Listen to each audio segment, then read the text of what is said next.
Board. There you go. Okay. Do you see the last draft that Lawrence sent around?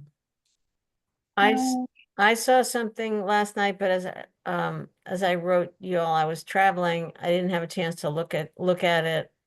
And I know Lauren was fixing it. Martha, I incorporated your Comment. comments completely. And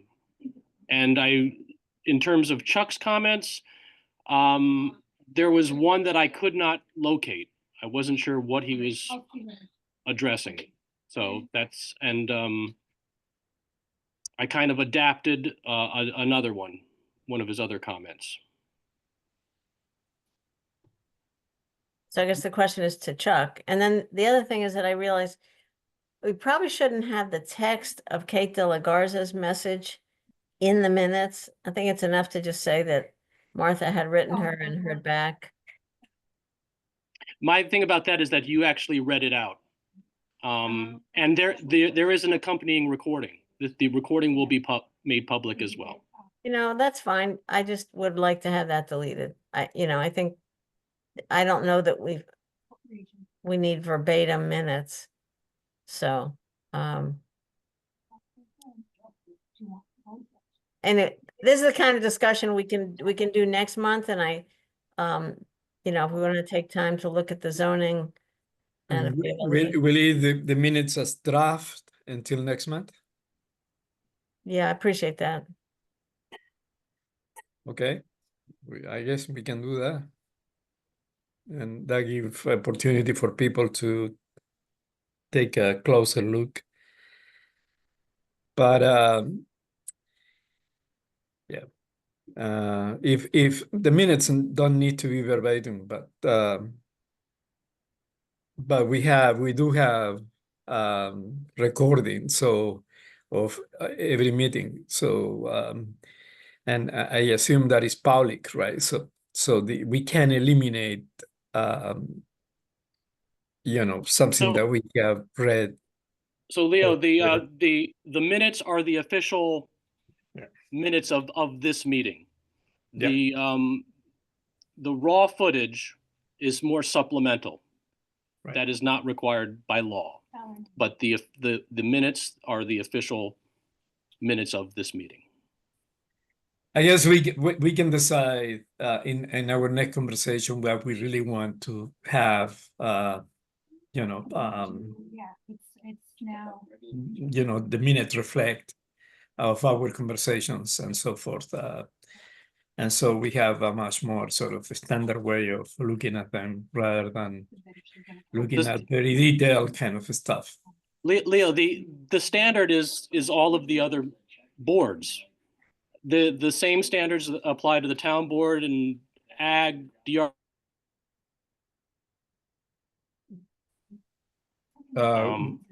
So they're all held at the same standard.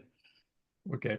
So if an email was read at the town board level, it probably would have been word for word. It probably would have been in the minutes. Because again, it's meeting versus meeting. There shouldn't be, and if you didn't want them in the minutes, shouldn't say them in a public setting. I see. Okay. All right. So do we want to still pass the minute next month? Take a look at it next. Okay. Good. Thank you. Everybody is okay with that? Okay. So the next one is we have a conversation about the zoning report that was available for us to read. And so I'll open up for conversation. We will stop by 3 o'clock when Jeremy is with us, and then we'll have the conversation. If we don't finish with this document now, we can again take it next month, I guess. Okay. And so the general context for the zoning audit that was done by Nan Stolzenberg is that it's being reviewed by the planning board right now. And I think their general thought of a timeline is to, they will probably go out with a formal request to the various boards in the town for input. And they're looking probably to receive that more like in January so that they can get their thoughts together during their December meeting. And then have January be the focus of bringing in other pieces and then working with Nan in the springtime to hopefully Nan, we don't have her on contract yet, but her or whoever else, working with them in the springtime to do the next step of what part of the rewrite of zoning do we want to bite off this next year? So I don't want this committee to feel rushed, but it's great that we're having this discussion this month so we can have something really solid to forward next month. Okay, that's good. Anyone has any sort of specific things they want to discuss or yes, Martha. Yeah, a few things. First, Gina, thanks for this note about the minutes, but I can't read it while we're talking. If you could email that to us, I wasn't able to copy it out of the chat for some reason. So if you could just email that so I can look at that later. Yeah, I thought her comments were good. I read through the 30-page report as well, and there are a number of things that I don't really know about or think are even irrelevant for us, a lot of procedural things. But if we could go, I'm looking at the 2-page summary that were the highlights of the preparation, and she's got 2 pages of document of comments. And for example, so I'm thinking of what are the things that we might want to highlight, like say, we really support such and such a thing, and would like to see this done. We don't have to comment on everything, of course. So if we might want to pick out the things that we support. Under highlights of audit and recommendations related to subdivision law, consider authorizing planning board to review and approve minor subdivisions. I think that's a great idea. I think that's also under 18. The next section, highlights of audit and recommendations related to zoning law. Update the special use permit section, then it says, consider authorizing planning board to review and approve all special use permits instead of the town board. So I have other comments on number 18 there, but I think the idea of enabling the planning board to take more of the work. They have more of the expertise, more of the background. In some cases, they're sort of longer serving than the town board. But in any case, the town board has to deal with all sorts of things. The planning board are really the experts on zoning, on planning, on development. So I would support like number 3 there. I have a question on that or a comment. I guess it's both. This topic that Martha, you just touched on, the special use permits, I think is perhaps one of the most important recommendations. And I've heard about it, both complaints and approvals about it for years. So it's important that we confront it in this moment of opportunity where a consultant has really thought about it and listened and interviewed, et cetera. And I tend to agree with what Martha just said for the reasons she said, but Ray, I'd be curious to know what you think. You've been with the town now for quite a few years and seen this in action. Are there times when the town boards wielding or using the special use permit really does make sense. And it makes more sense than the planning board. For all of their expertise, it's fine if it falls to the town board. Give up position. Yeah, so currently the town board at least does seek the recommendation of the planning board. So that's a good part of it, to take advantage of that expertise, because that was definitely missing.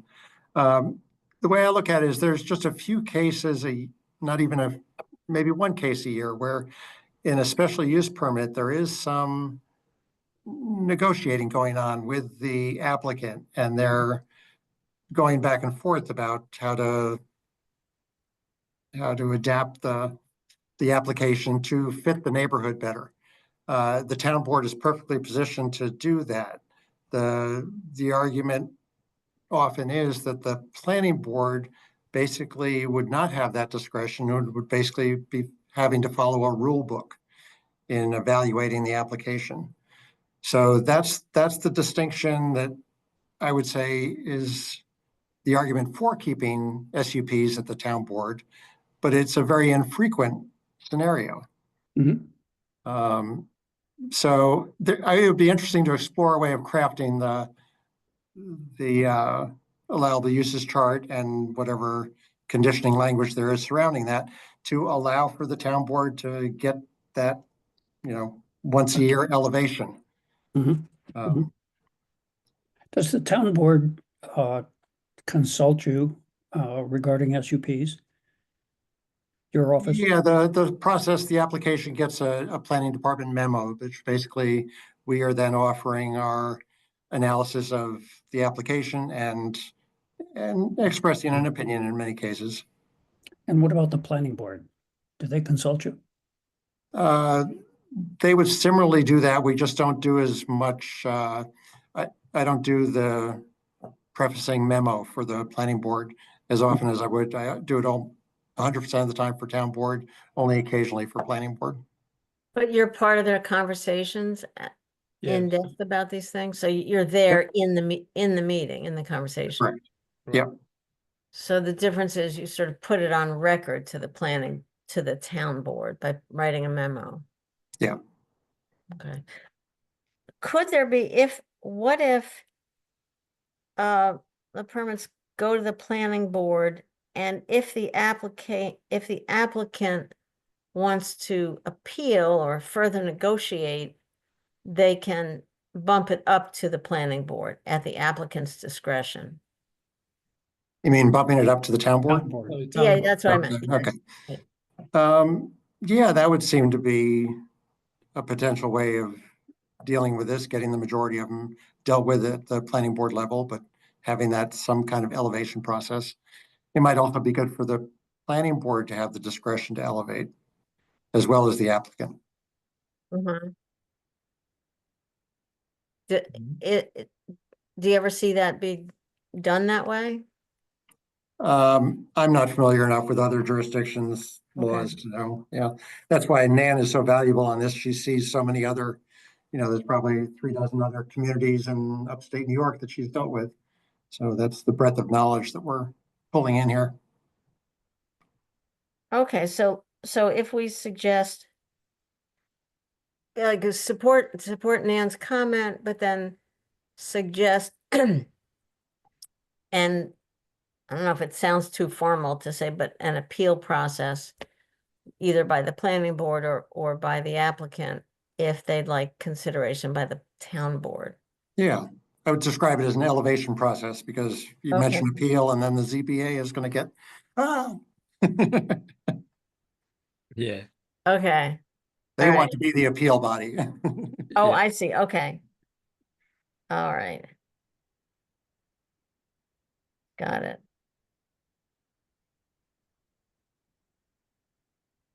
Elevated. So town board members, do you feel elevated? Stand up. Every time. Good. All right.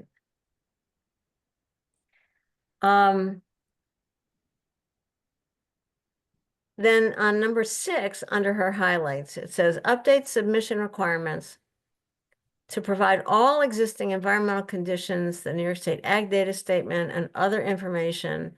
So the reviewing board has all the information needed to efficiently review and approve the application. And later on, it says more, so that all this environmental information is provided early on. I wonder, I understand the idea of having everything all at once.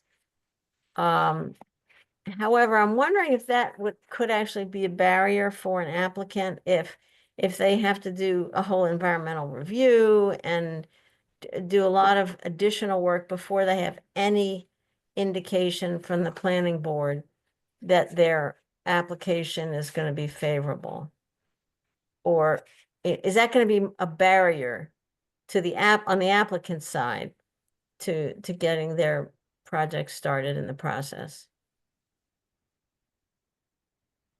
Yeah, I'm not sure what Dan was focusing on here because, we basically have a pretty substantial application and it's judged as to how much of the environmental information has to be there early because just as you said, there's times when the applicant wants to get a somewhat of a direction from the planning board and wants to get an early read from them. Mhm. So yeah, I'm not sure exactly what's behind this comment. Because I think, a staged approach is more efficient for the applicant, certainly. Okay. So do we want to make a comment on that, maybe we're not sure about that recommendation? I'm just one person Mhm. here.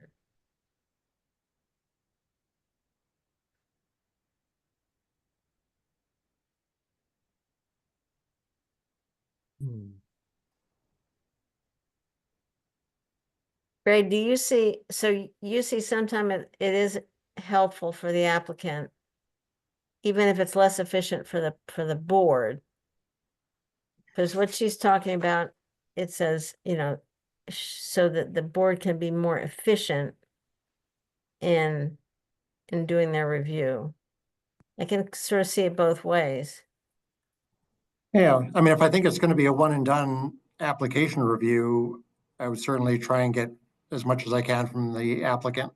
But there are cases where it's good to get a direction. If there's a couple of different paths the applicant can go, get a direction from the board, and then they can really focus on the desirable path, come back with the full details on that more desirable path. Mhm. But again, I'm not really sure what Nan is focused on. Maybe there's something very different that she's trying to get at there. I'm not sure.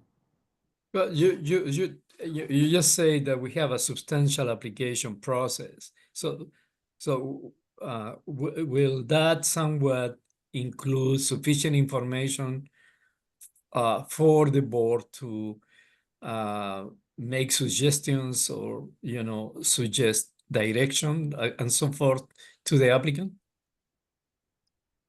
Well, that's always the opportunity. It's just a matter of how much of the application, if they're going to put in 100% of an application for the very initial meeting.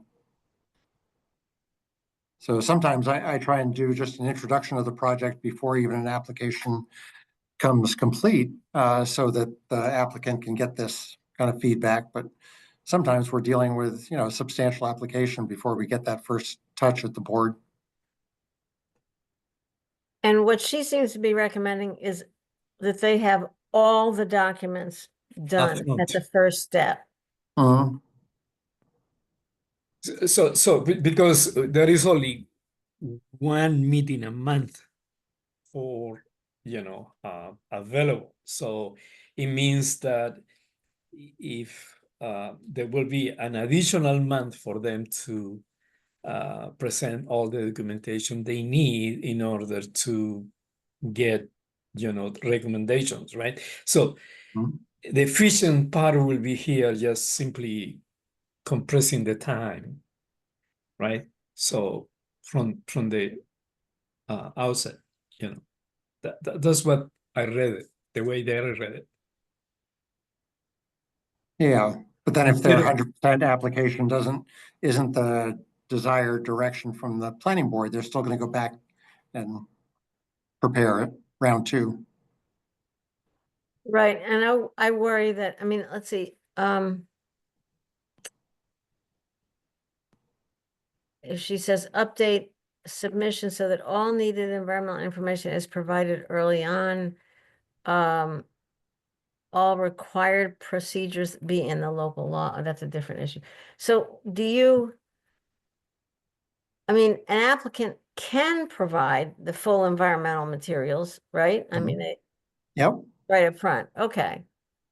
But I would think sometimes it's a cost for doing it, and they would want to know if, we don't want to chase people away. It's Right. easier if we have them say, "Oh, that's Mhm. not what we want, come back." They lose a month, but they might save a lot of money when they find out, no, we're never going to go with them, or at least they want to find that out. Because I know when we talked to Rocco in regards to the Ezra, he wanted to know ahead of time, are you somewhat favorable to it? And before we start giving you and spending engineering and everything else.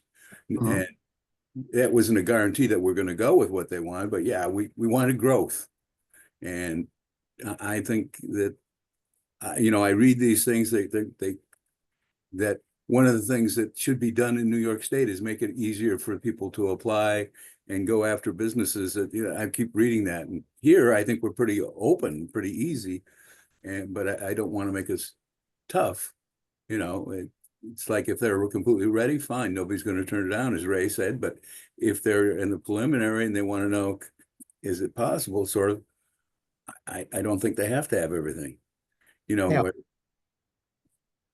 But I to mean, I play try and devil, do a balancing act between, I am trying to protect the applicant's resources, time and money, but I'm also trying to protect the board's resources, mainly time.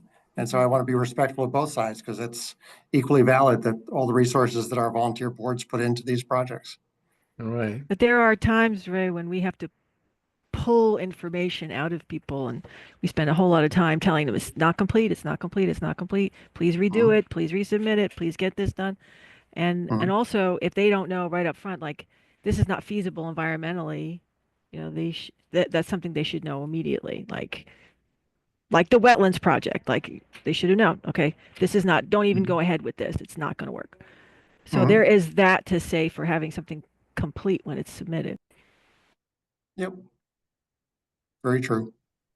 But our seeker for one of our projects is going to cost us 10 or 15,000 for the village. If I'm thinking of building something, yes, if it's going to be in a swamp or something, it should be clear. But some things aren't completely clear until you've done it all. And I think it's a balancing act, and I think the board with the planning board or with the code enforcers and Ray say, hey, they're not going to find this acceptable, or it is, or this is a big question and you should come in front of them before you spend a lot of money doing it. I don't I like to think the planning board is very well meeting. aware of this issue and will be kind of parsing this out as to where to land on this. So it might be sufficient just for this housing committee to just point out that, yes, more complete applications are great, but it should be balanced against other factors. And just, let the planning board go through the bigger debate, because I think they're very, very on this topic. Yeah, I was kind of thinking that as we were talking, all right, there are nuances here. And our focus should be on housing, okay. Yep. All right. So I have a list, I don't want to like take this over, but if nobody else has other things. Well, I suspect that we're going to get some input from Craig if he joins us. And I'd actually be interested in hearing your further points. But Martha, before you do that, maybe this was stated in a previous meeting and I was not attentive to it, but some of these recommendations throughout the entirety are quite specific, and I think it amounts to a decision being made by somebody, and it's kind of black and white. And others of them are suggestive, and somebody is going to have to do a lot of thinking and giving and taking, consulting with perhaps ordinances from other communities. I'm not sure where the expertise will come from, but I guess the point is, who's going to do that? Is it the members of the planning committee that will take recommendations from other committees under advisement? And just as an example, Nan's recommendation under 7 in zoning about collapsing the mobile home regulations into the zoning code, who's going to do that? And there are many things like that. Yeah, so I think that's a decision that the planning board is going to discuss at this month's meeting. I think they would like to engage more of the services from Nan Stolzenberg and pursue that, since she's really going into the weeds on some of these issues for us. Yeah. But that is yet to be decided as to how much might be taken on by staff, might be taken on by the planning board, might be taken on by a contractor. I'm glad you said that, because one of the recommendations I'd like to see coming from our committee is retaining her in the spring. That is Nan, because of that expertise. Mhm. Yep. That would be a good affirmation. Yep. Yeah, I'd agree with that. And she's already done so much of the work. It would be the most efficient. Yeah. Okay.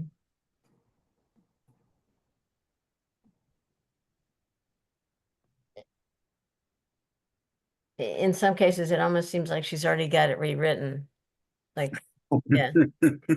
Or just that she knows some other zoning code that has it a different way, and so she could cut and paste. So that'd be great.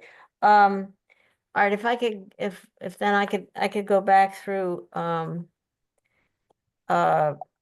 things to support. For example, on the 2-page document, number 5 and 6, reevaluate lot size and density requirements by district, and then reevaluate lot coverage by district. So I think in the longer document, she actually says sort of increase lot coverage and increase density requirements basically, and shrink lot, I think it was shrink lot size.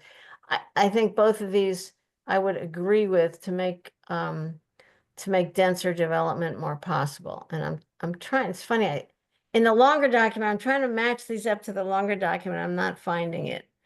But lot coverage, okay. All right, so she's got, all right, is on page 3 of the longer document. Article 6, area and bulk regulations. Yep.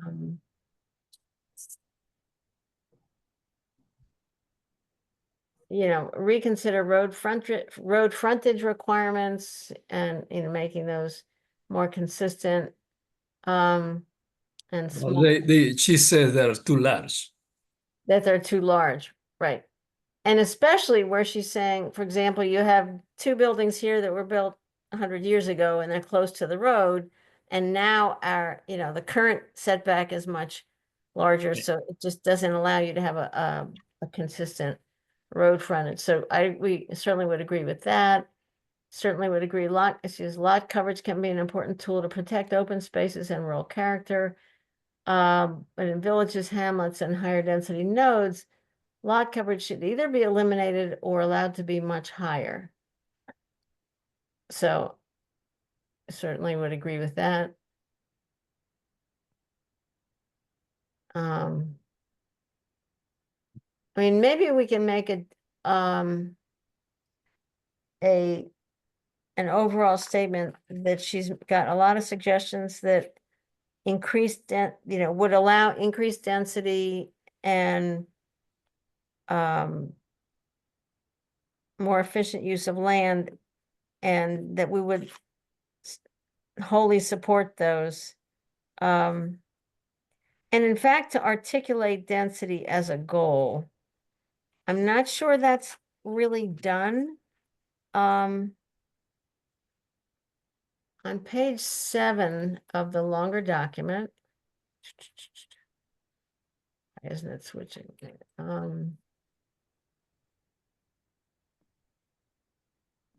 Blah, blah, blah, blah, page 7. Darn,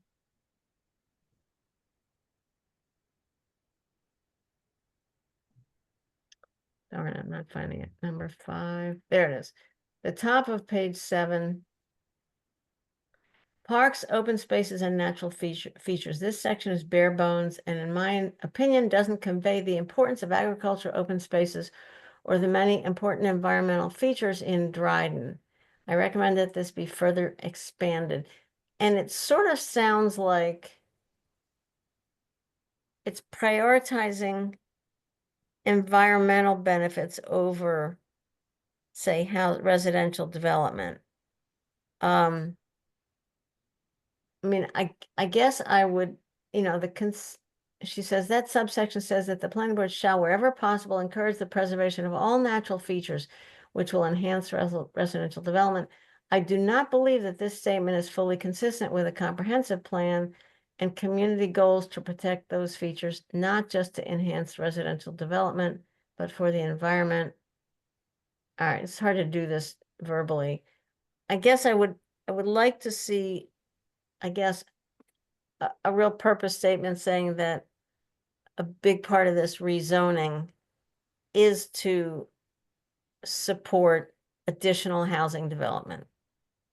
And, you know, through density, through more efficient approval processes, that sort of thing. So I don't know if people, I mean, here, and I'm starting to think that maybe what we have to do is, and I would take this on to try to write up something here and then send it to everybody. Okay, you've got the document there. To actually offer a statement that makes it clear that prioritizing housing is important. I guess, Martha, when she might be aiming at is that we don't let sprawl. I mean, we want to go for housing, but we don't want every farm, you know, being deterred because we're putting one house in there. Right. They're more looking for common use. Yeah, that's is the balancing act, you know, between conservation and where housing density should be sort of highlighted. But that was the way that I read it anyway. So you think she's expressing the balance, right? Right, that's the way I read it, you know. But so it should be she clear. expressed a very, you know, a very definitive support for increasing density, but within the districts where we strategically are looking at develop housing, you know, developing housing. I read, That's the way, you know, she came back repeatedly to the comprehensive plan, right? So that was my reading. I read this as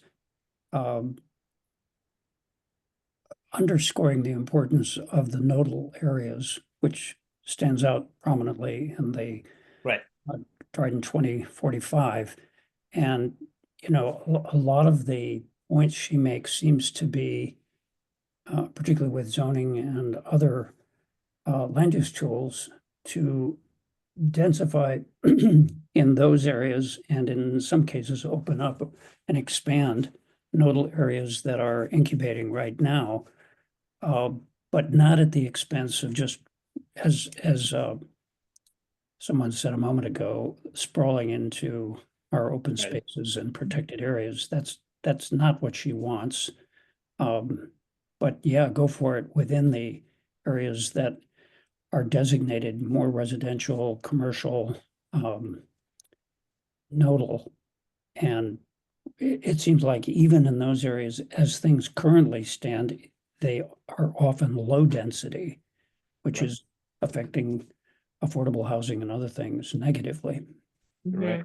I guess one of the things is that the Nautilus is, like Varna and Dryden and other places, but maybe the consideration is that they would provide that you could develop other areas, but they don't want a single house. Somebody, if they want to have their own little node, it has to be a minimum of 10 or 12 houses or something.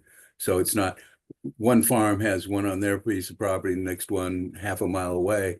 But if they want to do other than being in the nodes, you'd set a standard that we don't want a piece of property unless it's the owner of the farm to keep, stringing down the street or the road, house after house, as opposed to having little developments.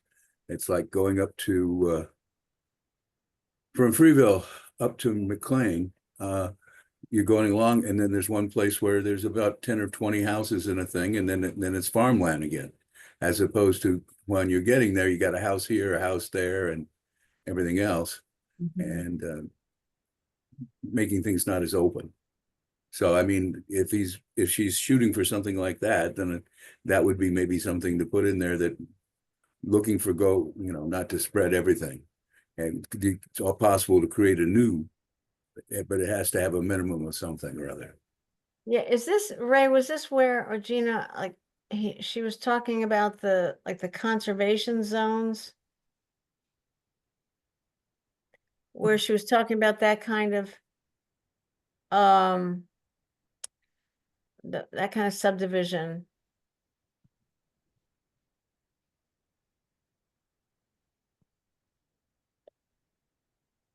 Yeah, I'm not sure. Hmm. And there's a good deal of conversation about, do you have one lot per, one house per 1 acre or one house per 3 acres? Page 14 in this document, Gina, are you the one scrolling this?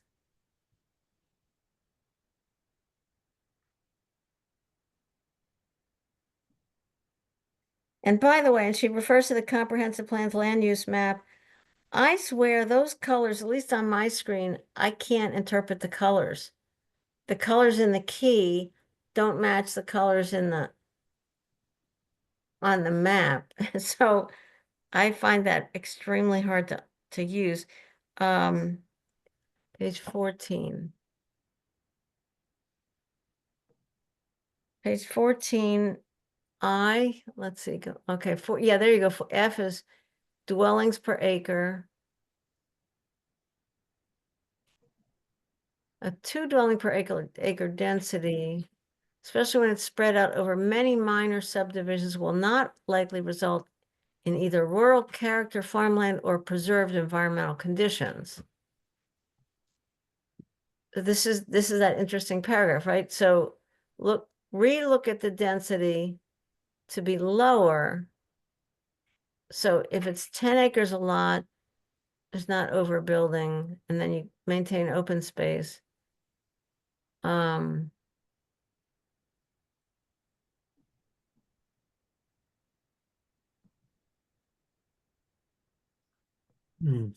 I don't know, Ray or Gina, how do you see the conversation about the rural development in this? Well, I'm not sure, but I think the way I'm reading it is you want to have either urban development or rural development. You don't want to have suburban development. Uh-huh. That's a one. So that's where a 10-acre lot allows it to sort of continue to feel rural. I mean, the sewer, the septic requirement is 1 acre per housing unit.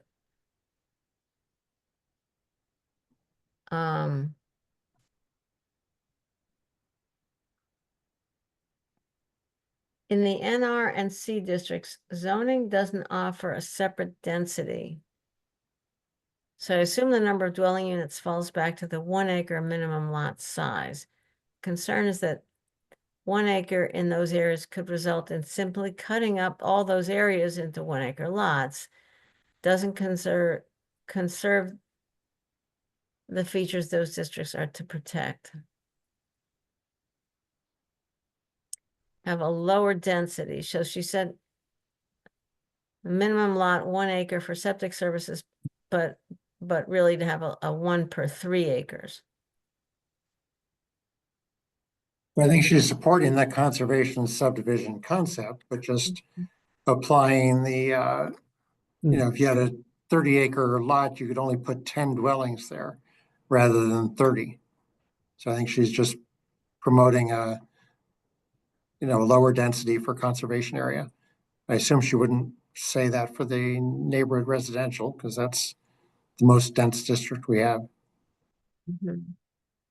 I see. Okay. Do you two support this?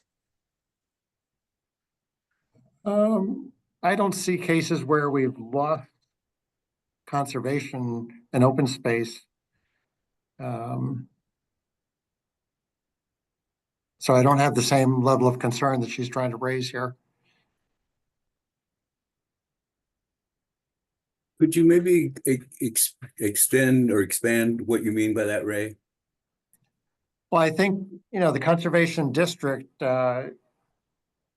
we've used cluster subdivisions there, but we've done it, at a fairly high density, and it doesn't seem inappropriate. I would be promoting that. We've been able to, keep some amount of this larger parcel in true conservation and really clustered the development up tight to the road. And that seems like the perfect, balance to keep. I So would in the- agree with that. In the conservation district, what is the density? What's the unit? 1 acre minimum is Okay. pretty much uniformly. In areas without sewer and water, it's 1 acre minimum lot size. Okay. But you say they've been able to be clustered? Yeah, so So, we've taken like a 12-acre lot and put 5, basically 1 acre house lots up close to the road, keeping 7 acres along the creek in conservation. okay, so you're feeling like that works. Okay. That's under current law. Yeah. Right. Yeah. Right.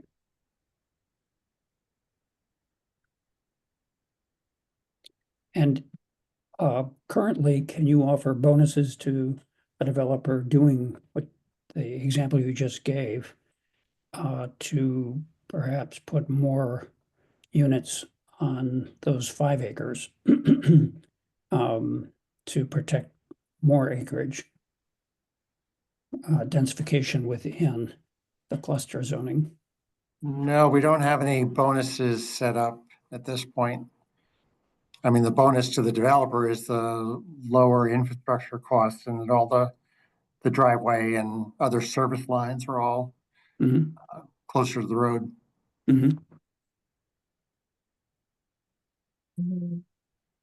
I don't think he's gonna want to go for less than acres, even if he's going for a cluster, because he doesn't have the services. And yes, it's possible to put 3 houses on 1 septic, but that's putting a big demand on the present builder and anybody in the future that are the 3 houses that own it, It's that guy put stuff in the septic tank, not me, and ruined it. So I don't think we want to go smaller than 1 acre in their own septic tank but I like clustering in the sense that to encourage that 6 or 8 houses in a row, 1 acre apart, as opposed to there's 1 house here, then 1.5 mile away, and then another one. It's sprawl. And then if you have a cluster, even if they're all right on the road, there's 6 or 8 houses right in a row, like going down 13 on the left-hand side. I see houses after houses, It'd be nicer if they were in depth and had more houses behind them, but at least it makes sense as opposed to some of the other roads I drive. There's a house, and then a quarter mile later, there's a house, and then there's another one, you know, a mile away. If there were farmhouses, I can see that, but if they're not, just somebody says, well, I can buy this little piece of land and have my own house. I don't want to encourage lining all our highways with a house that's here between another mile. But I mean, maybe I'm the only one that way. And the question is 1 house per 3 acres. Can you all see, I just put up the code on density bonuses. Can you see that? Not yet. No, Where it- okay. We still have the document. Okay, I wish we should.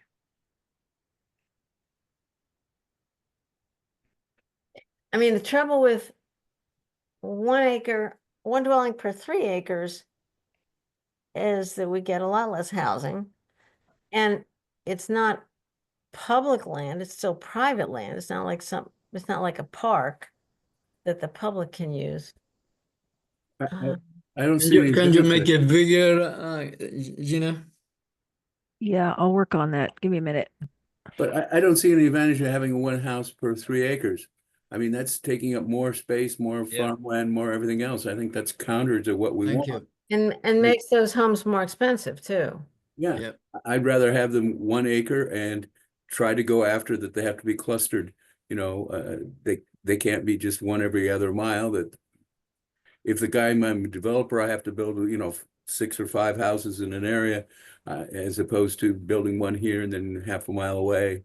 And it looks like you're driving and you look behind it and there's farmland, you know, it's not, and it probably goofs up some of the farmlands, how they do it, if they have to go around the property and deal with it.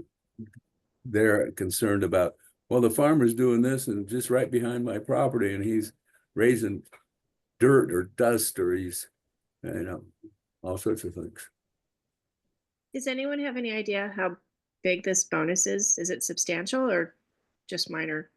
It is often like if townhouses are allowed at 10 dwelling units per acre, the bonus might be 2 dwelling units per acre, so they could bump up to 12 per acre. These only apply in Varna. They don't apply in the neighborhood residential and conservation districts. Right. Okay. Okay. Thank you. Just Varna has the infrastructure for it, right? Yep. Mm-hmm. Mm-hmm.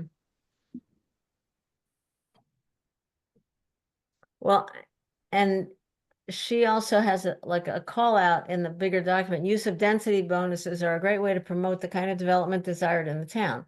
Offering density bonuses for provision of affordable housing, open space, recreational amenities, EV charging stations, and others should be integrated and allowed in all areas of town to address town needs. So in terms of, I mean, and again, density and density bonuses are appropriate where there's water and sewer, or at least sewer. Which is more critical, sewer or water? Both? I say both. Yeah. In one, yeah, okay. Yeah. So that's where we going to the, I mean, I would agree with that, like to if these density bonuses right now are only for Varna, if we can recommend that they be applied anywhere that there's the appropriate infrastructure. Mhm. Okay, and she's sort of saying that herself. So basically what you're sort of implying is if I'm coming down the road where there's water and sewer on the major road, I could build back off that and I could use the density because I'm tied into it. Right. But I would think that just reading it, that doesn't come to my natural mind. That maybe in some writing, it might be clarifying that this is one of the possibilities example that, you know, if you're in an area where there's water and sewer available, you could tie in and go off on your property and put 10 houses or an apartment complex or something. That would be encouraging it as opposed to thinking, Well, if I go out on that piece of property, I have to put a well in, and I have to put in septic tanks, and I have to have them 1 mile. You know, not 1 mile, 1 acre, I'm sorry. Is it the municipality's responsibility to add the sewer and water, or is there any incentive that exists for the developer to install them? I mean, we'd love to be able to extend our infrastructure, but it's really the developer who needs to find their way to the existing lines. Their property has to hook into ours unless you go after a bond or something, which, not a bond, but, you know, it's, so if they build along a road, then it's there, and then obviously, whether they're in the village or wherever they are, they bring the water from the street into the complex, whether it's a house or apartment. And some places, if you're building along the Route 38 or 13, you would have to maybe run it 100 feet before you could hit the first house or something rather. Right. You'd have to run that themselves. They won't municipal. Let's put it this way, it'd be great if we had the money to do that, but we don't. So it's 2:55 already, and Can I ask I can't read what's on the screen. What is that? It's too small. yeah. You know, Guys, it's 2:55 already. Yeah, So okay. let's figure it out, you know, what we want to do with this conversation. Do we want to put our thoughts together a certain level and then provide us, you know, to the planning department, probably, right? Well, the planning board is Planning board. basically going to make the decisions for the future. Okay. And or will we have enough time to continue our conversation or to finish up the conversation with our thoughts by our next meeting before we can send it to the board, to the planning board? Do we have Ray, enough did you- time, Ray? Yeah, Ray, so let me their January meeting is the 4th Thursday. Okay. So our next meeting of this committee will be prior to that. Okay. All right, you said they're gonna consider it the 4th Thursday in January? Yep. Okay. Yeah, I So- think they'll so- be very appreciative to get that input. All right. Okay. Good. I hesitate to say this, but I'm gonna throw out that I would be willing to work off of my notes and try to put something together for people to react to, because, you know, there's a lot of stuff here, if that's okay. that'd be wonderful, Martha. Yeah. I Fine think with you've me. plumbed it Yeah. deeper than we have. And All right. All right. You All already right, get a now homework. I just have a different idea, and I know we're watching the clock, but I wonder if this is something that should go in the zoning law, where you have a duplex. Most people, the owner may live in one side or top floor, bottom floor, and then rent the other. I'm familiar with the following in Boston, where they have even worse housing shortages than us. You can actually buy half a duplex, where you can buy the top floor or buy the bottom floor. If it's side by side, you buy one half and somebody buys the other half. What that allows is that, you know, there are a lot of people who say don't have the capital to buy a duplex, but they might have the capital to buy half a duplex. They also may not want to be a landlord. If the zoning allowed for that kind of arrangement, where it's sort of like condoizing, you know, think of a house in the village or a Fall Creek house, then that would be a different option for more affordable home ownership. Ray or Gina, does that make sense to you? Is that something that right now, maybe you have to think about it, that right now our zoning would allow, or do you not know? I mean, my initial reaction is that that's seemingly a legal instrument that's needed to kind of bifurcate the ownership of a lot. I Okay, don't think it's really a zoning issue, but maybe there is something we could do in the zoning that would facilitate and at least plant the thought for this alternative mechanism. But it sounds more like there just has to be some kind of legal framework for that dual ownership or split ownership. And, I think you're right in mentioning it like a condo type arrangement. And I think those are not made easy in New York State. Okay. I was wondering about that because I noticed there's no condos and townhomes here in California. We had them all over the place. Mhm. Okay. All right. Yeah, no, I did a little bit of research on condo legality a while back, and so all right. I'll toss that in here and we'll chew that around to see if that's something. Yeah, it's something worthy of promoting. I'm just not sure how far we can promote it. Okay. Okey doke. Good. All right. Well, I haven't seen Jeremy jumping in yet, so yeah. You've got a minute to go. Yes. Well, and anyone else wanna jump in with an additional thought before we leave this? Well, I just want to say to Martha, thank you for offering to do that. And if you don't get it done completely, I think you should release to us, at least a week before our next meeting, whatever you've managed to do, and we can respond to it and perhaps add to it. I don't think all the weight should be on your shoulders. So Yeah, I just know that you can't write anything by committee. Somebody has to start. So. And you have a strong shoulders, so it's okay. By the way, I texted Craig and he never answered, so I don't know, don't know anything more about I it. think he didn't. Yeah, probably he Okay. passed this. Have you guys Right. heard of a company called Boxable? It's like these little houses. They're called casitas, but they're like prefab houses that include like all the appliances and all the hookups and everything. So they bring this flat thing out to the property and then they just raise the walls and put the roof on and it's like ready to And- go. Just And here's interrupt Jeremy coming into our meeting. Okay. Sounds interesting, Christina. Send the information. Okay. All right. Christina, did you see the videos on the INHS Sears Street project that I sent today? No. I did. It's similar to what I think you're talking about. Our guest is here. All right. Hi, Jeremy. Hey, everybody. I'm Leonardo Vargas Mendez. I'm a member of the town board here. And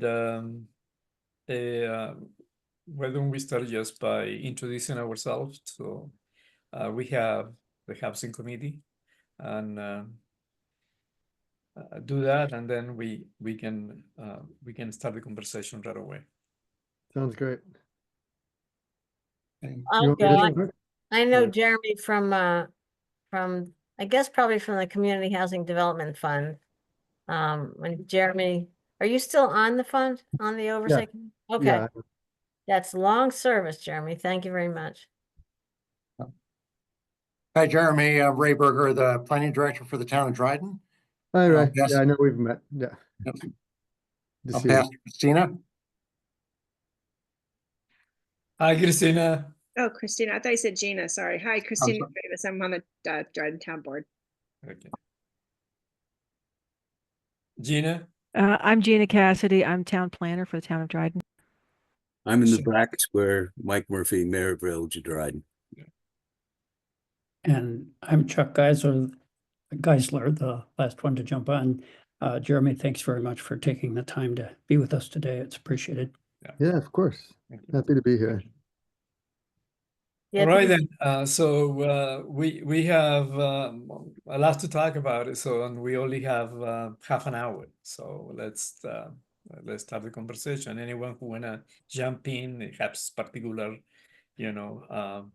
question for Jeremy? Maybe he could quickly do a 5-minute summarize of what they're doing or what he projects to be doing. And then our questions maybe will make more sense. Yeah, that's a good recommendation, and I'll let you know a little bit about myself too. So, my title is AVP for Asset Management at the university. I've been here since January of 2015. Functionally, that means I'm head of real estate for the university. So all of my teams manage all of the real estate interests for the university. That's all of the transactions that we have, any sales, acquisitions, leases, licenses, easements, any of that. And this goes for our footprint anywhere, our global footprint, mostly here in New York City. We also have an asset management division where we have some income producing properties. East Hill Plaza as an example, Business and Technology Park is another, and a host of residential properties that are close to the university. So we manage all of those properties. And then kind of a P3 management function, which is essentially any of our relationships with developers on land that we own where we don't actually own the improvements. They're owned by somebody else. Sometimes these are joint ventures between the university and another party, some of those in New York City. But often those are a third party like Maplewood, where the land's owned by the university, but all of the improvements are owned, managed, financed, developed by another party. So that's sort of how we divide ourselves up, and that's our world here at Cornell. A couple other hats I wear. I'm board president for INHS, and I think Lynn came and spoke with you, and she's probably a much larger wealth of knowledge on some of these issues than I am for sure. And also as Martha mentioned, on the Community Housing Development Fund, and have been a part of that group for a long time. And excited to actually see that group. We can talk about this a little bit, but see that group evolving a little bit and trying to think outside the box on how we may approach how those funds are used. I think it has been an enormously successful project. Source of funding. It's played a good role in dedicating or demonstrating local commitment to affordable housing projects, helping them get LIHTC funding and other tax-exempt financing. That world is getting more and more competitive, and we're seeing less and less of it. So we're truly trying to think about, and this goes for INHS as well, other ways that we can do the business that we can do. You can't rely on just that anymore. And a lot of those projects see significant funding gaps and end up having to attract other sources of funding, which is why you see some of the issues that you've seen in Asteri and some of the other, if you follow the news around, some of the crime sort of associated with some of those properties, unfortunately. We're having to try and deal with more intense operational management of some of these projects that sort of goes along with that. But anyway, so that's sort of what I'm involved in. From Cornell's perspective, we are moving forward with a second phase of the Maplewood development. So one of the things, we're very limited in our ability, I think, to really impact some of the housing issues here. At least, sort of our approach has been to try and find gaps or shortages in the market that serve our students. So, graduate and professional student housing has been a significant gap.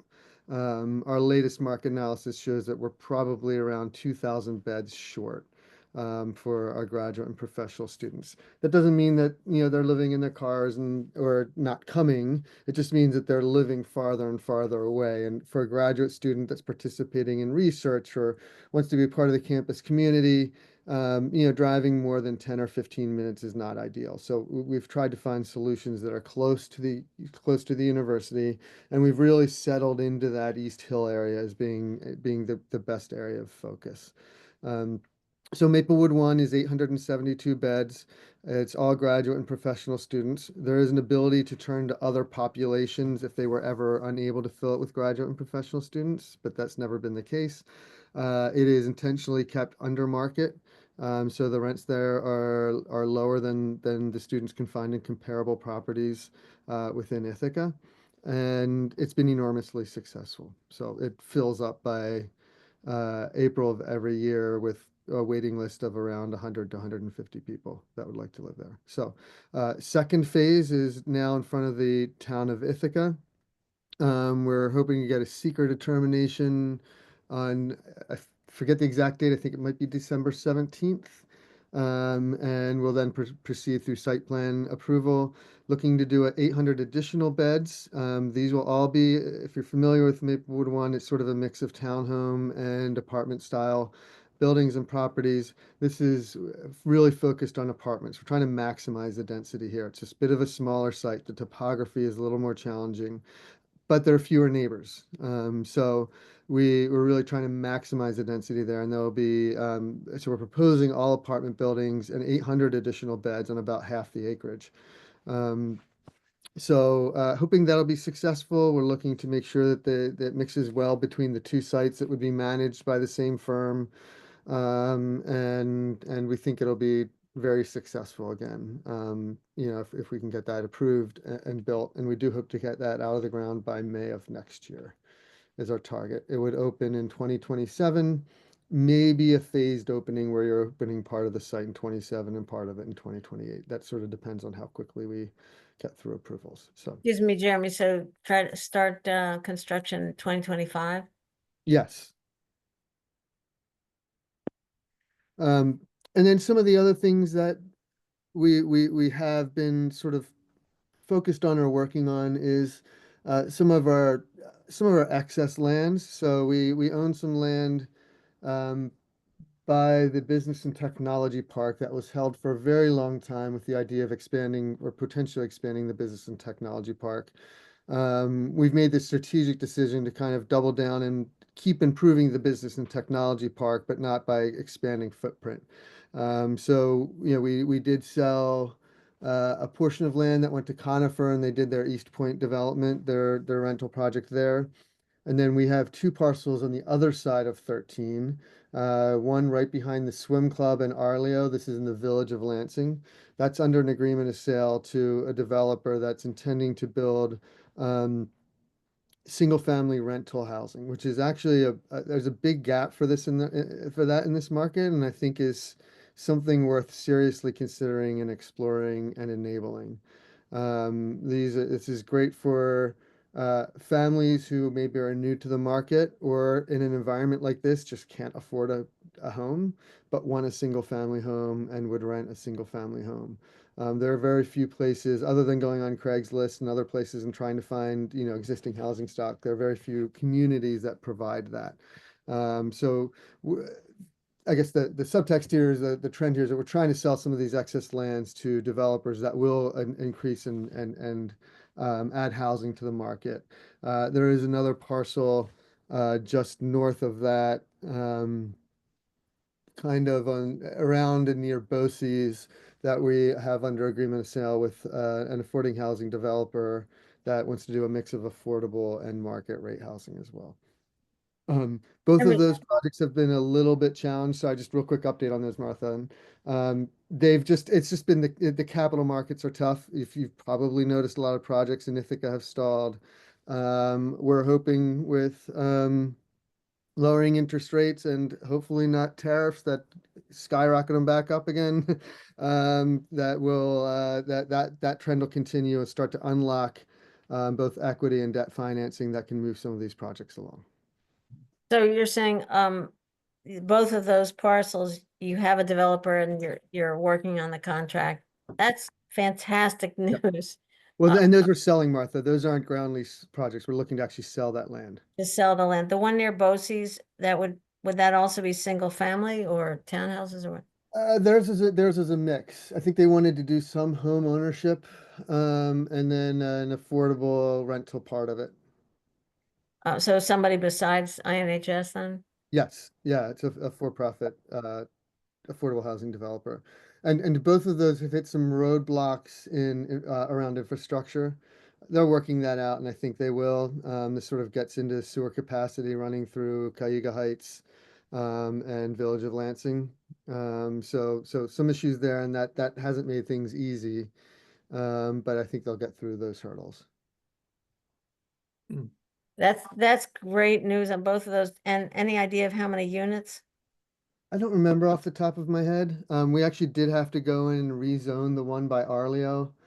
And we were able to successfully do that, and that allows a bit of greater density, but I don't remember how many units they were looking at.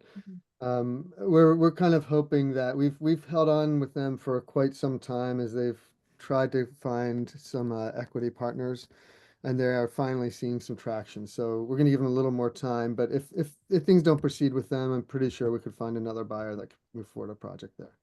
That's really great. I'm glad to hear that. Thanks. Yeah. And then I will say that there is one other parcel of land that's in Dryden. Thanks for sending all the maps. There's a lot there, but in particular, there's a parcel of land, and Ray, I think some people from my team have talked to you about this one, the one across the street from the lumber place on Route 13. Fairly large parcel. We would love to sell that to someone that wants to build housing there. I mean, I'd do it in, obviously the price needs to be right, but we would do it in a heartbeat. So anything we can work with you all on in helping to enable that. I think some of the difficulty with that site is around infrastructure. You'd have to bring all of the infrastructure through the site. It's a pretty deep site. There's some topography and some wetlands and that sort of thing as well. But you know, my general sense of you know of housing in this community is that places like Dryden are really a direction to go. I think it's getting harder and harder just with land values to develop within the city of Ithaca. You know, some of the waterfront projects are still plugging away. Some of them have floundered. You know, I think that finding areas where you can get consolidated larger parcels of land that, yeah, they're a little farther out, but they're still within a 10 or 15-minute drive from Cornell and you know, Borg Warner and TC3. Obviously, you have that going for you in that location. Like, it's kind of a central place that I think really, you know, looking over the next 20 years where housing should be put, I think Dryden is kind of right in the middle of it. So Yeah, we like to Jeremy, believe that. yeah. Jeremy, is that the is that Hanshaw Road? No, I don't think so. Yeah, the site Yeah. across from the lumber is. Across from 84. Yeah, 84 lumber. That's Hanshaw Road. Yes, So- the east side of Hanshaw, just south of the mobile home park. Yes, Right. Right, right.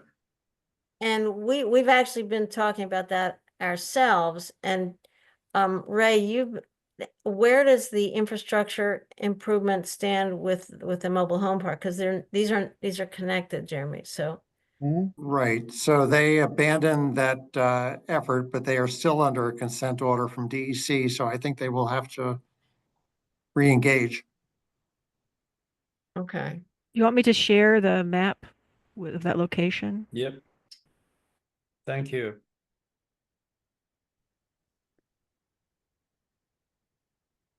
we also own a pretty large parcel right behind. So I'm trying to bring up that map that you shared. Okay, yeah, we also own that large 42-1-11.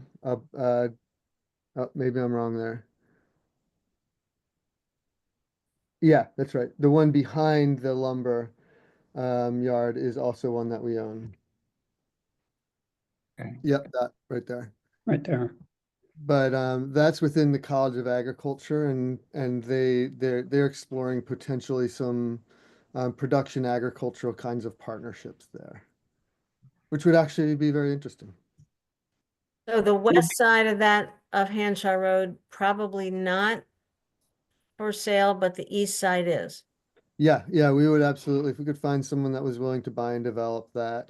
The ownership is a little funny. Some of those triangle parcels are not us, but the larger parcel is the university. So whoever buys that probably wants to consolidate or try and purchase that triangle parcel as well. And how much land is there? I don't remember what the acres. I don't know if you'll get it from clicking on it there. It's pretty big. Yeah, 95 acres. It seems about. Large. Wow. 95 acres. Yeah. Okay. Where's the closest water and sewer lines? there? Right. Just across Route 13. Oh, Yeah. So I think the problem is, you know, if you're going to develop that parcel, it's bringing all of it through the site. Is a significant cost. Right, but so you're saying that whole more industrial area there, is there's water and sewer there on the south side of 13. Mhm. So that's not terrible. And if we could piggyback that with the improvement to the mobile home park, this is where we were, remind me, Ray, what was there was a grant they were going for, right? The CDBG grant, yeah. Yeah. Okay. So, right, Jeremy, this seems like we should really dig into this a little bit. Yeah, we'd love to make something happen there for sure. And this isn't a parcel that we feel, connected to. A sense of us needing to retain it for any reason. Mm. And may I go back to some of the lands Cornell owns and doesn't want to liquidate, but has creatively worked, as you said earlier, a lot of the ground rent properties and leases. You gave, I think, 3 different instances or said that can unfold in 3 different ways. And I'm interested in that because over the last year at least, intermittently in our committee discussions here in Dryden, we've talked about what might be done to create a model mobile home community. And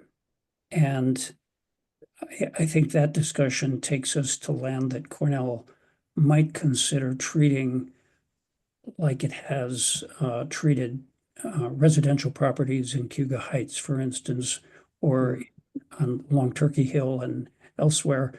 Yep. And the land that abuts the Varna mobile home park, which is probably the Cadillac mobile home park in our town, we believe is some of it's probably DEC land and some of it is probably Cornell land. And Yeah. I'm raising it because of what you said of wanting to think outside of the box. And I'm on the mobile home task force for the county, and we have had discussions with Charlie Krasansky rather recently, and it was mostly about legislation in Albany regarding housing. But this topic came up of the possibility of creating some kind of a model. And the reason why I find it compelling is that, an awful lot about equity limitation because of your previous work in cooperatives in Philadelphia, but also INHS. And it turns out that mobile home parks are in some ways very similar to community land trusts because in this case, a for-profit owner typically owns the park and the owners or renters of the homes lease. That's not too far afield from community land trusts. And the Cornell experience over the years, and I think this actually has gone on for generations, where you split the ownership.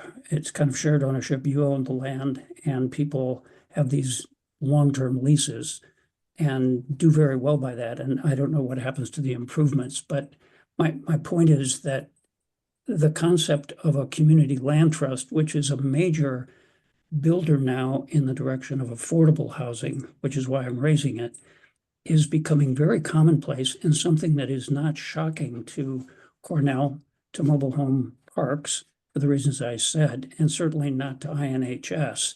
Yep. And we're going to run out of time, so I can't develop this idea. I don't know. I don't have to stop exactly at 3:30. I don't know if you guys have longer, but. Oh, I can go longer. wonderful, wonderful. We were under the impression you did. So just to push this a little bit further, I could imagine a couple of things that could happen around this concept, and it wouldn't necessarily have to be in the Varna location that I was just playing with, but since that's about a mile from the Cornell campus and on the rail trail and all these other wonderful connections, there's something to be said for that. but it could be in one of our other 14 elsewhere in the town of Dryden.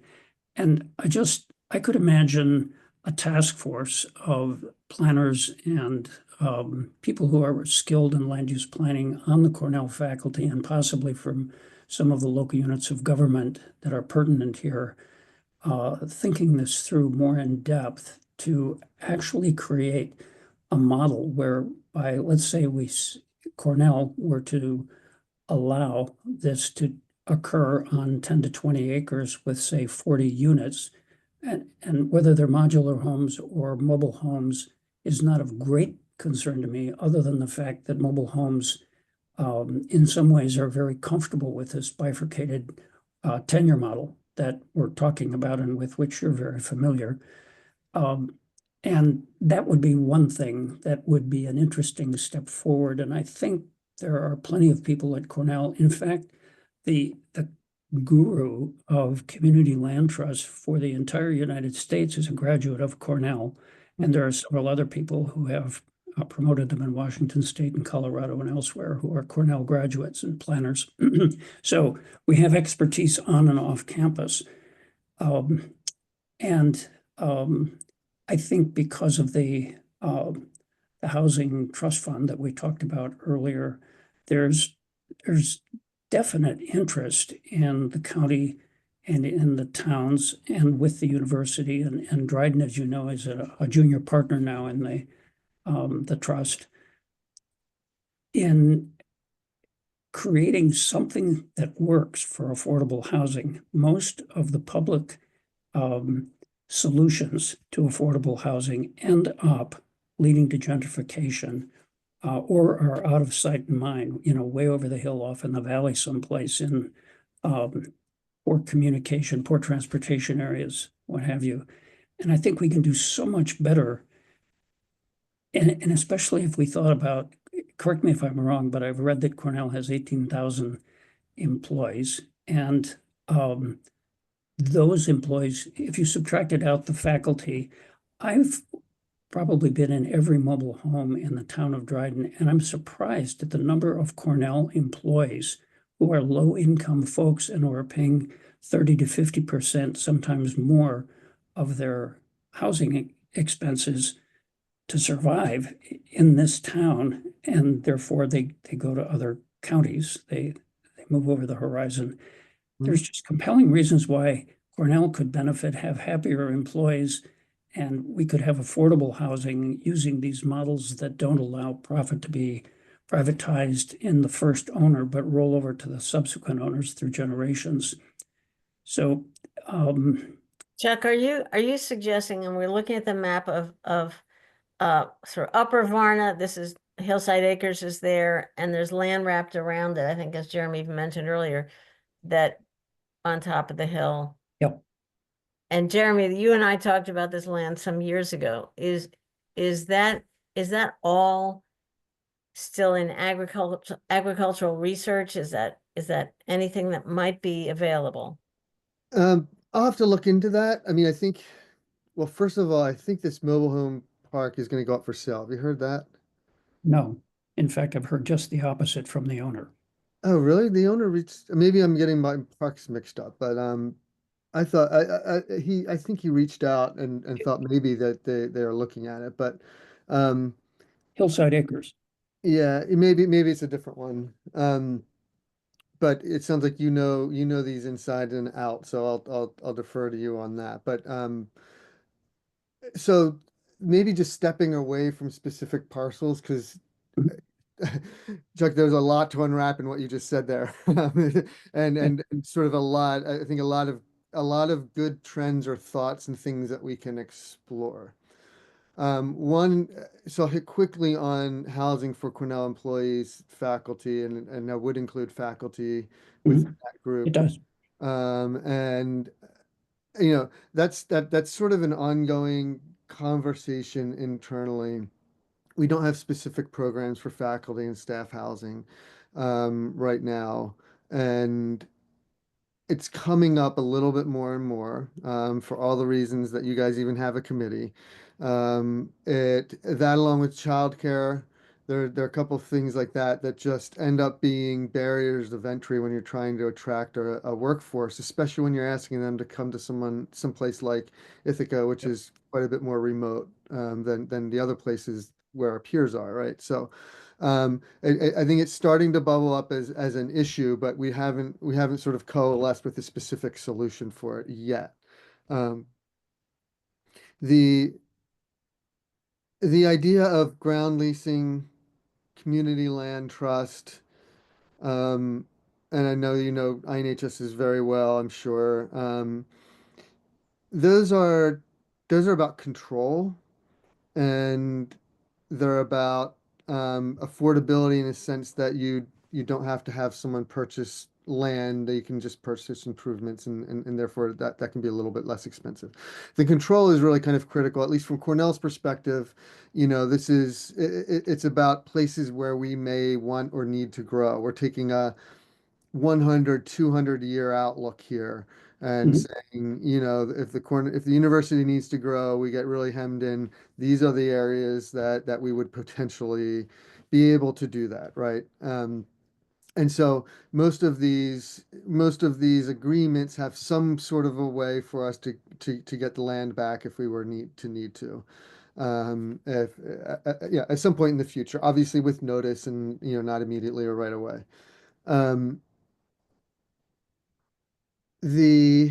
So that's the programs are where we have some single family homes on ground leases out in this direction, as well as Game Farm Road, as well as Cornell Heights and some of the other areas right near campus.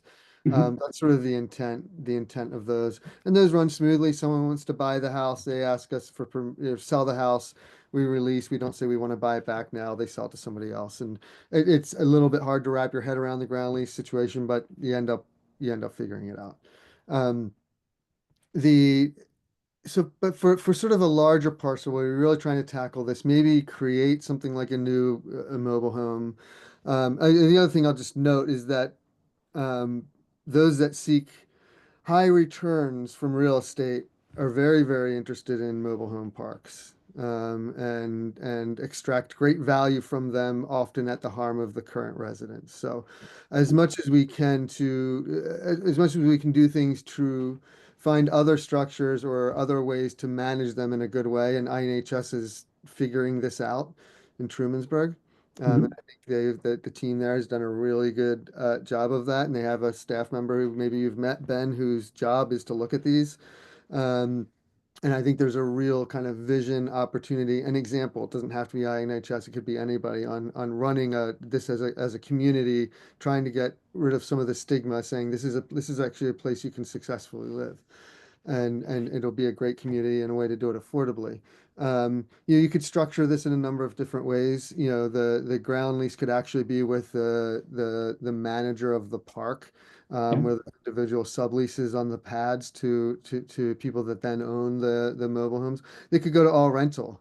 They could actually bring in the mobile homes and rent the mobile homes to people. So there's sort of a number of different ways you could structure the deal here.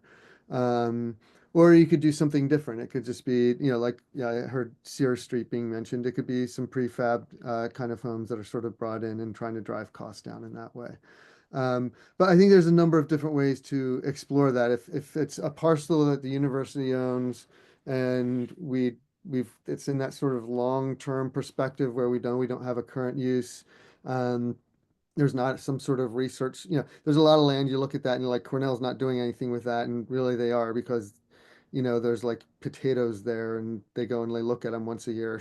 Like there's just funny things like that Cornell is doing, and it's got some like world-renowned research happening, and you just wouldn't know it. So we always have to sort of look into that. But I think if we find a parcel that works for this, where the university says, yeah, we can let go of that control for a couple of decades or something like that, and try and make something happen.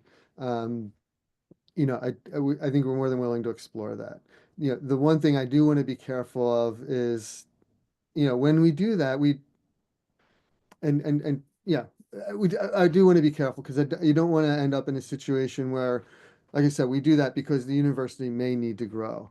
And my fear is if you have a mobile home community and the university does have a need for it in the future, you know, can you really, we may legally be able to do it, but have we tied ourselves to people that are living there, have made their homes there, and that are occupying it? And that becomes quite difficult in the future. So we do need to evaluate our potential need for that parcel versus dedicating it to a use even for a shorter term period.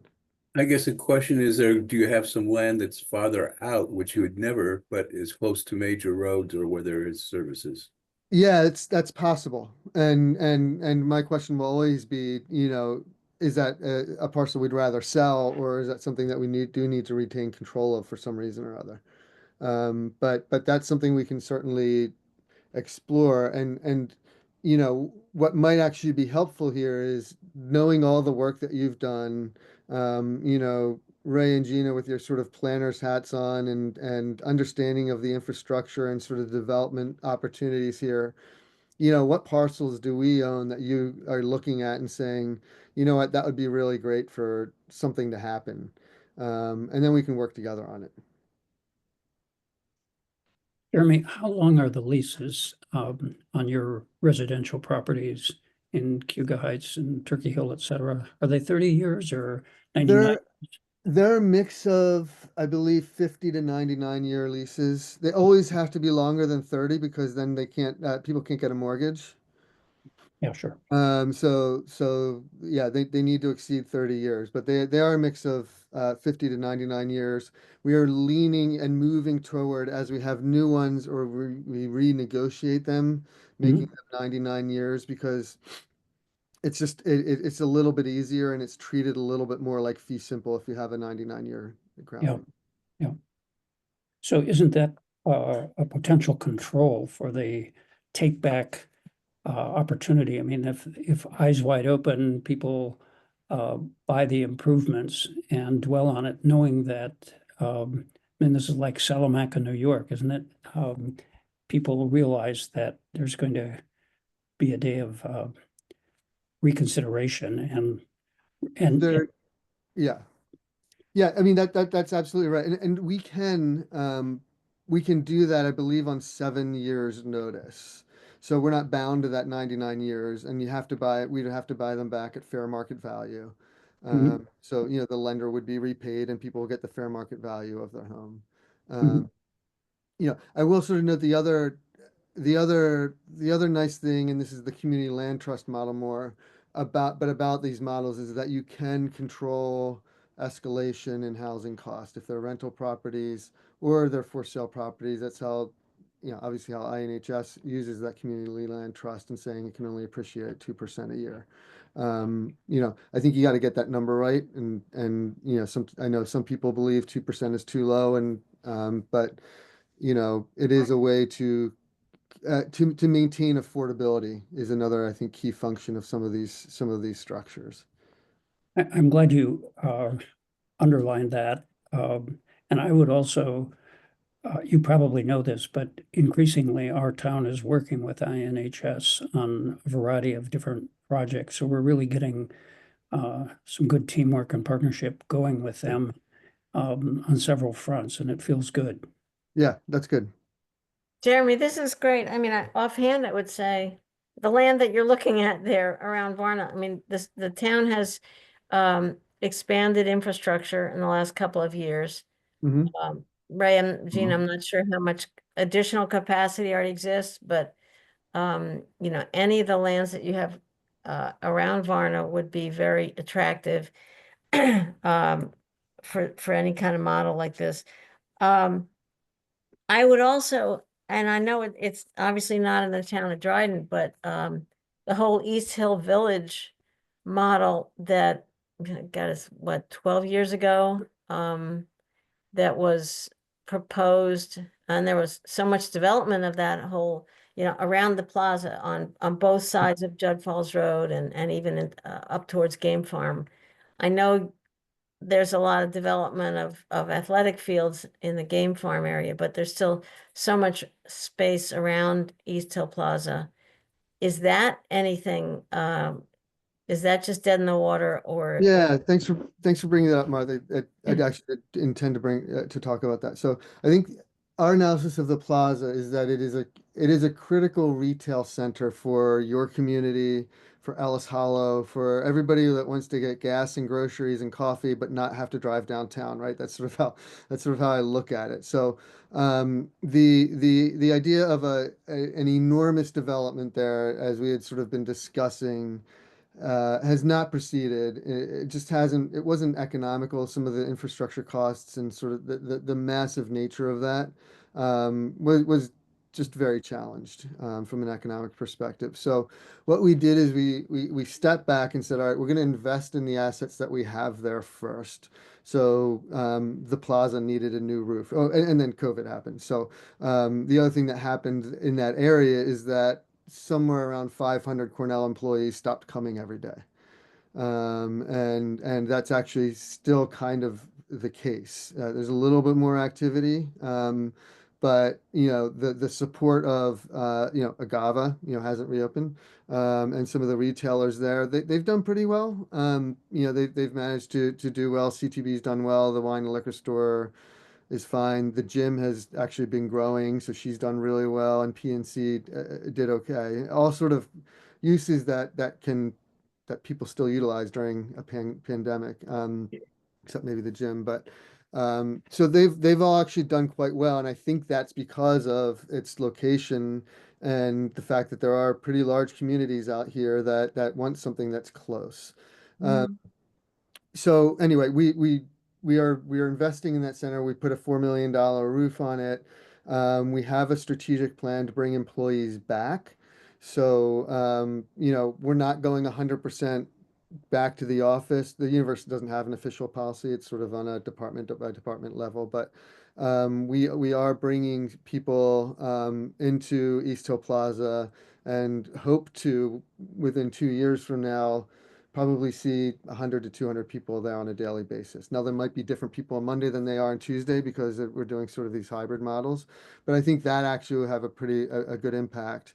The other thing we're going to do is we want to invest in the facade and just sort of bring that and make it look like a more modern place and improve the retail experience as well. Have some more destination kinds of retail. I'd love to have a great pizza and brewery there or something like that, and activate the outdoor area. So we really want to enhance that as a sort of retail and destination center. And then the parcels around it, we do hope to and work with some third parties to deliver additional housing. I imagine the focus would still very much be on graduate and professional students, but then leaning a bit toward Cornell professionals that want to live in apartments, faculty, staff. We intentionally did the second phase of Maplewood first, and we want to be careful not to do too much at once because of absorption and just wanting to handle supply and demand dynamics in a responsible way. So that was a logical place. It's contiguous to the first one. You can build with that same partner, but I very much would like to proceed with additional housing up in that area. The other thing we're doing is we're working with Mirabito. They will be going in front of the town of Ithaca to, bring that off and build a new they don't call them gas stations anymore. I forget what they call them. Something more. What's that? Plaza of some kind. Yeah, it's convenience something, but they're going to sell gas, and then they'll sell chips and that sort of stuff of a little They retail. would do a car wash too? I don't think they're doing the car wash anymore, but they will do the there's likely to be a Burger King drive-through. So the Burger King's not coming back. I hear you more. I can't tell you how many people reach out to me very, very, very upset that the Burger King closed. And then at the planning board, very, very, very upset that there's going to be a Burger King. So you can't win either way. But people love their Burger King and they hate their Burger King. But they are planning a Burger King drive-through there. So that'll Make it a Taste of Thai Express, and you'll probably please everybody. well, we'll look at that in the plaza. They can have their Burger King. And I also do a lot of thinking about the Best Western, and that ground lease expires in the not too distant future, and we wanted I'm thinking a little bit about highest and best use in that spot, and I think it should be a hotel, but I think you can do some interesting concepts and what you can do there, and that's sort of accretive to what we're doing with athletics. The more athletic events we have out there, the better this is for the plaza, the better it is for any kind of hospitality play there as well. Just So- don't make it AstroTurf. No comment. I know. Okay, I'll interesting. take the heat on the Burger King. I'm not going into the AstroTurf Okay. issue. But yeah, so we have been thinking about East Hill. COVID was just a big challenge there, obviously, but I think there is a strong future for that plaza, and we'll keep on moving along and working with our tenants and trying to make it better there. Yeah, it makes sense to do Maplewood 2 next, but I think there really is space for housing in that little circle there, and Yeah, there's certainly space for it. And, which parcel would go first? I'm not sure. As long as this sort of same supply and demand dynamics continue, I think there's a strong market for it. One of the things I do worry about is that, there's been so much high-end product delivered. I think you're going to see real compression in the rents there. I mean, studios, we've benchmarked where Maplewood will be because we wanted to be a percentage under market, but they truly are New York City prices. Yeah. Some of the most recent deliveries, and there are only so many people that can afford to pay that. So if the financial modeling on a real estate investment requires that, you're going to have to really get creative on how you can deliver for sort of the not the lowest rents, certainly not subsidized rents, but something that's in the middle there is going to be a little bit challenging. But I think that's the direction things are going to have to go here, because we're going to hit an oversupply on the high end pretty soon, I think. Right, you could save costs because you really wouldn't need to offer parking. I mean, being right next to all those amenities and the campus. I understand that, Martha, but A long walk. people really want their car. Yeah. And if you really want to benefit, kind of the value proposition of being here in Ithaca is that you can go enjoy the hiking in different places. And what we have found, the students at I'll just take Maplewood as an example. I forget what percentage do end up having a car, but if you make it more expensive, some of them do give it up. So I agree. You probably don't need, you certainly don't need a space and a half per unit. But anybody with kids, you're driving around to school, people do want at least one vehicle. Yeah. But, the transit there is strong, and I think that's a strong value proposition for those that maybe don't want to have a car and want to find a place to live, that they can, they can get to campus on the bus really easily. They can get downtown really easily, and then we provide car share and other resources, bike share, so that for those times that they need it, they can have access to a vehicle. So I do agree, but I think in reality, what we found is that even if people have that value, they on a practical and end up feeling like they do need at least one vehicle a lot of the time. But that is why we're looking at this area for graduate and professional student housing, because they do walk. If you go out there and watch, maybe not on a day like today, but on a reasonably warm day, people walk up from Maplewood to do their shopping at PNC, to go to CTB, Dunkin' Donuts, all of it. That really is a true amenity for people living out here. Yep. Mhm. So I didn't mean to pull away from the focus on Varna too. Yeah. Is that something where you could, I guess, check with the ag professors who have the potatoes or whatever? I don't think I was kind of joking about that. I don't think they actually have potatoes here. There is a potato farm, but not that's a little farther out. Okay. I think I'll look at that specific parcel, but I don't know who follows up, but if it's Ray and Gina, you know, if you can send me those, you know, what are your main nodes? What are those parcels, including the ones in Varna that you feel are best positioned for development? We can take a look at all of them. Great. Great. Yeah.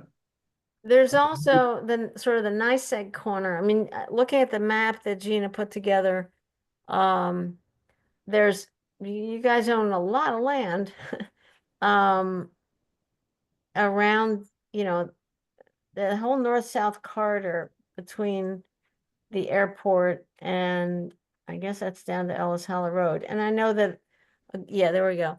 A good chunk of it, for example, that little orange thing off of Route 13 is actually UNA, unique natural area. And I know a lot of that is, you know, wetlands and stuff, but we do really want to look at not the NYSEG, we call it roughly the NYSEG corner. There's water and sewer there.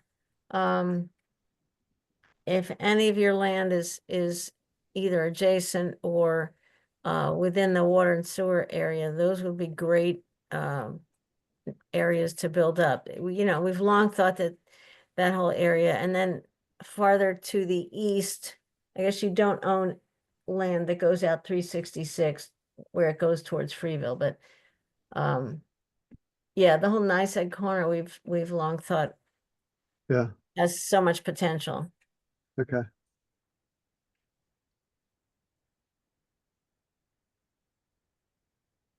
Okay. Yeah, happy to look at this. Great, great. Okay, good. We are approaching the 50 minutes of our conversation, so I wanna I appreciate Jeremy coming and giving us this sort of broad view of what Cornell has as a vision or a plan in the future, and also allowing us to, at the same time, entertain ideas about some of the parcels that Cornell, you know, owns within the town of Dryden. So I guess if nobody else has something that need to add to the conversation, Yeah, we will. I guess I would say that we're looking at Varna, NYSEG corner, and the Hanshaw Road area. Were three, am I right? Are those the three areas that are pretty interesting? Okay. Okay. Right. I mean, Jeremy, this has really been great. A lot of great Yeah. news from you about what you're already doing and the way you're thinking about things. And we'd really like to help dig in any way that we can. Yep, that sounds good. Yeah. We want to be your partner. Good. Okay, so Jeremy, I want to thank you for serving, as I guess you've done previously in your career in Philadelphia, cooperatives down that way. It's really terrific for you to be wearing two hats and understand so many community issues as well as what Cornell needs to do for its development. Yeah, for sure. well, thank you so much. You know. Well, thank you all. It's great to talk. Thank you. Talk to you. Bye-bye. Thanks a lot. Thank you. Okay. Good night, people. Oh, that was Okay. great.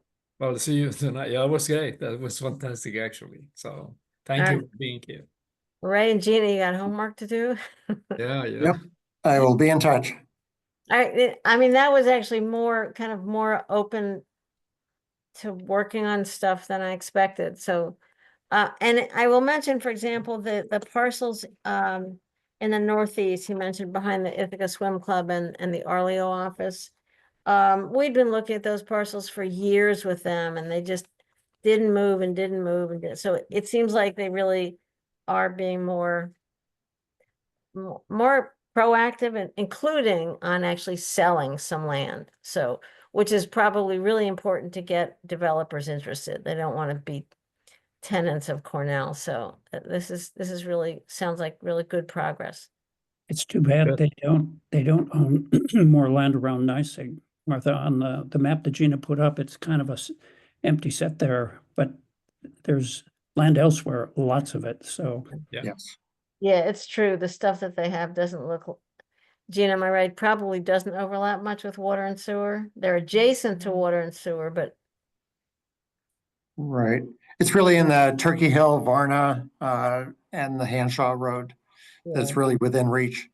And we do have an advantage of, over those other properties he was talking about in Lansing, and that they're very limited through the Cayuga wastewater treatment plant. Whereas the Hanshaw, Varna, all that feeds into the Ithaca wastewater Mhm. system, which has much more growth capacity. Yep. Just basically due to size. Well, that's great. That's great. And I'm sorry Craig isn't here because, you know, he's been salivating over the Hanshaw Road land for months, right? Yeah. Mhm. Could there, you know, maybe there's a real way if there's a real proposal there, does that make a CDBG grant more attractive? Well, the stumbling block, as I understood it, was that the CDBG grant required the mobile home park to come up with some upfront money.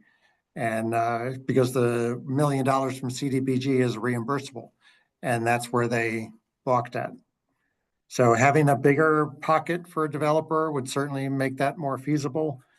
And an expansion of the need and potential users, you know, that would all add to the attractiveness. But I guess there's also the factor of CDBG is geared towards helping the those that can't afford it.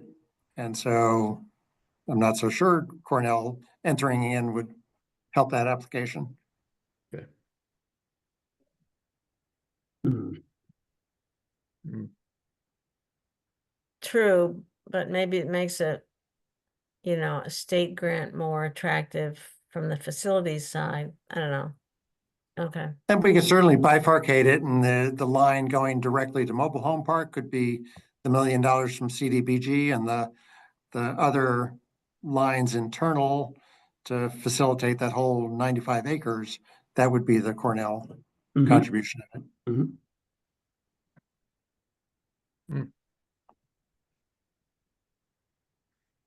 All right, good stuff. Great. Looking Very forward to good. the minutes on this meeting. Yeah. Very good They're time. gonna be 15 pages long. Yeah. All right, guys. Thank you all. Have a good night. Have a Thank good you night. all. Thanks. Bye-bye.